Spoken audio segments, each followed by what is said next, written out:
Welcome and welcome back.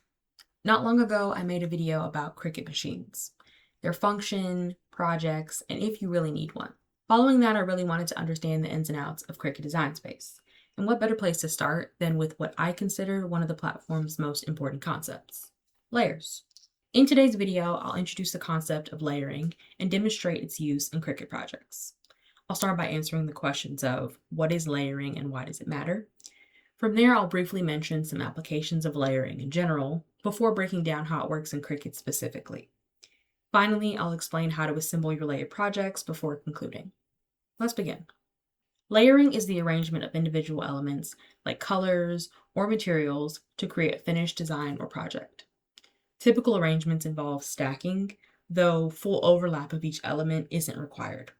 As with all things, you can't truly appreciate something until you understand its significance. In the case of layering, it can enhance your projects in a few ways.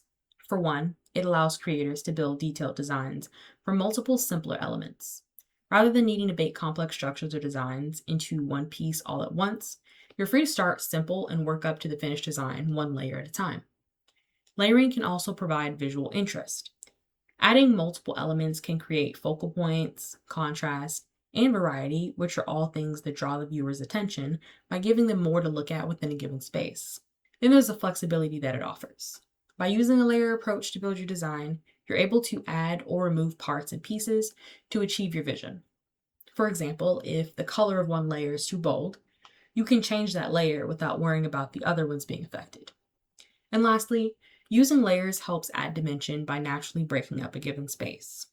Therefore, rather than just viewing a flat design, your eye views the layered design with breaks and shadows that mimic spatial compositions of real life.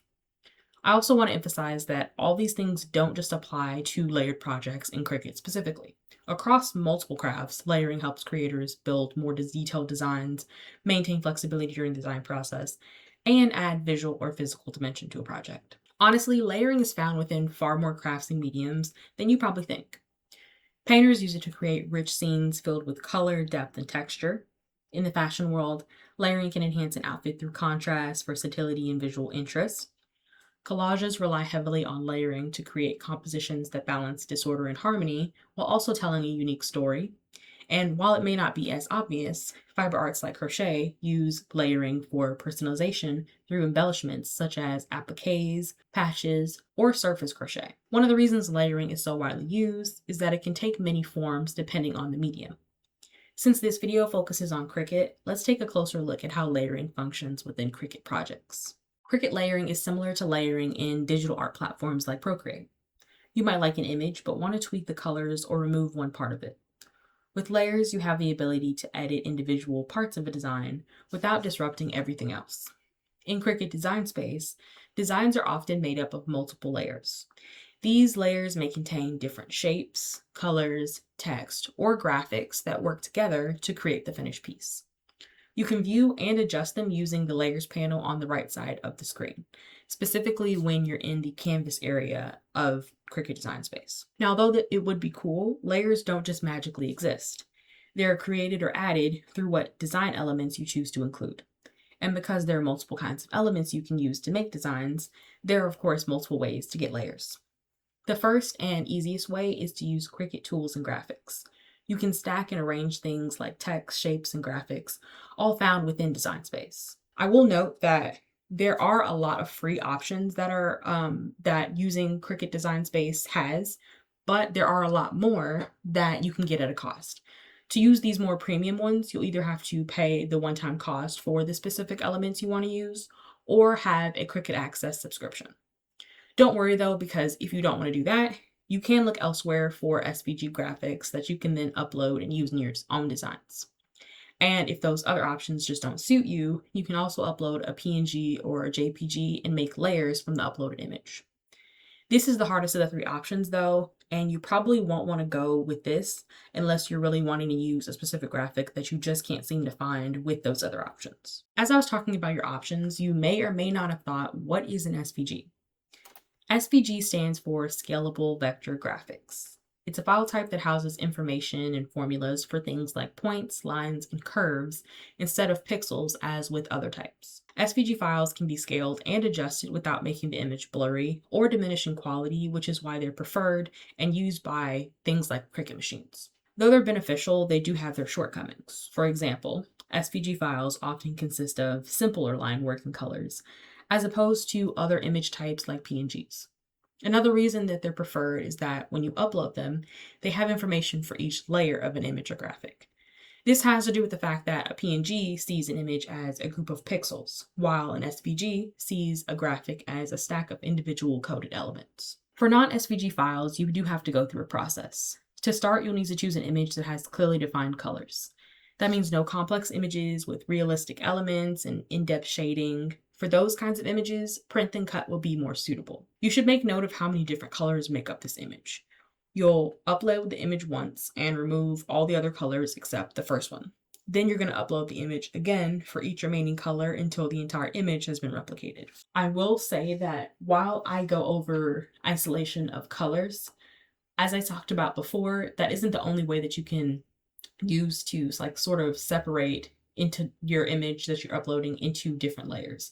You could, for instance, if you had, in this example, there's two instances where the color black is used. You could put them on the same layer, but if you wanted to have more control over, for instance, when you actually go to edit your design, making the border a entirely different color and you just wanted to isolate that, you could go in and have where they're on two separate layers. So don't feel like you only need to do color, but that's oftentimes the most common thing that's isolated.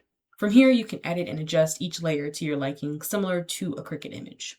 This may not sound difficult, but I do find that when you re-upload like this, it can be a struggle to align each part just the way that it is in the original design. Also, when you upload and isolate a particular color, it ultimately ends up uploading in this dark gray color, meaning once you actually have it uploaded, you have to go in and reassign the color all over again for each layer. All in all, it's just a tedious process, which is why I really would only consider it as a last resort. Regardless of how you create or import your layers, they still need to be organized within the design. This brings us to the order of layers. Layers are ordered from bottom to top, like how they're arranged. You can think of this like a sundae. You start with your ice cream, then you add things like syrup, whipped cream, and sprinkles, followed by a cherry on top. If the sundae were translated into layers, the ice cream would be the bottommost layer, followed by the syrup, then the whipped cream, then the sprinkles, and lastly the cherry would be the topmost layer. Once your layers are arranged and edited to your liking, you can now tell Cricut to cut them out. It'll cut each layer individually. With the cut designs, it may look like nothing happened, but that's because you need to go and weed each layer of the design. This just means removing everything that you don't want. From here, each layer can be assembled using the appropriate method for your project. So if you, for instance, were using vinyl and you're making a vinyl decal, you'd use transfer tape. But if it were more of a paper-based design, let's say you're just cutting elements to go on a card or something, you would just remove it from the mat and then use your adhesive to arrange the different layers. When assembling each layer, you can choose between working from the bottom layer upward or starting with the top layer and working your way to the bottom one. I've seen both, which can yield great results either way. The bottom up method is more intuitive because it matches the way you arrange the elements, and each layer is being individually added to one stack. It's beneficial since you can clearly see the design being made as you go, but it can be tricky because as you go along, you're obscuring more of your reference points. With the top-down method, you'll be working backwards from the way each layer was arranged. This method enables you to maintain your positioning better since you're creating a prearranged stack to go on the base, but it's not as intuitive since everything is reversed. Using our sundae example, you'd use your transfer tape or whatever you're using to pick it up to pick up the cherry layer first, then add that to the sprinkles before adding that to the whipped cream, and then the syrup before applying the whole stack to the ice cream.